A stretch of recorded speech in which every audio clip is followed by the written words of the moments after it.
Hello दोस्तों, जय श्री कृष्णा, राधे राधे। कैसे हैं आप सब? मैं पुष्पा गुप्ता, मेरे यूट्यूब चैनल भजन संसार 61 पर आप सभी का स्वागत है। आज मैं आप लोगों के सामने एक परिवार नियोजन गीत लेकर आई हूँ। आप लोगों को कैसा लगा कमेंट में ज़रूर बताइएगा। अच्छा लगे तो लाइक करिए, मेरे चैनल को सब्सक्राइब करिए और अपने दोस्तों को शेयर करिए। खांची भर बचावन के, खांची भर बचावन के, दिहल कर तार हो की जिया जरी जाला पिया। तन के कपार हो की जिया जरी जाला पिया। तन के कपार हो की जिया जरी जाला पिया।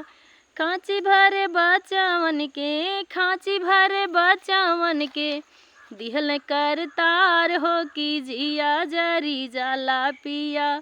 तन के कपार हो की जिया जरी जाला पिया। चिल्ल पो मचावल उ साँझ दुपहरिया, झबरा के हाथ गोड़ बन्हली वखरिया। चिल्ल पो मचावल उ साँझ दुपहरिया, झबरा के हाथ गोड़ बन्हली वखरिया। कैलस बसंता झगड़ा, कैलस बसंता झगड़ा, फूटल कपार हो की जिया जरी जाला पिया। तन के कपार हो की जिया जरी जाला पिया। नोखे कै चीज कौनो मुँह तर न जाला, मौनीटा कटोर कौनो थैली मारी भागा। नोखे कै चीज कौनो मुँह तर न जाला, मौनीटा कटोर कौनो थैली मारी भागा। हे भगवान गैली, हे भगवान गैली, दोखियन से हारी हो की जिया जरी जाला पिया। तन के कपार हो की जिया जरी जाला पिया। तन के कपार हो की जिया जरी जाला पिया।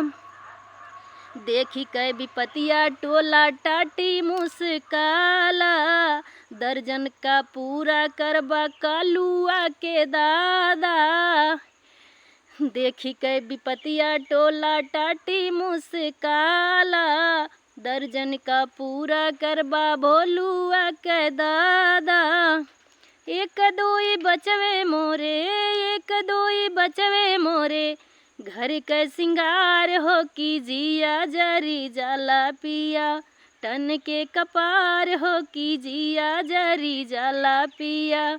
खांची भरे बचावन के, खांची भरे बचावन के, दिहल कर तार हो की जिया जरी जाला पिया। तन के कपार हो की जिया जरी जाला पिया।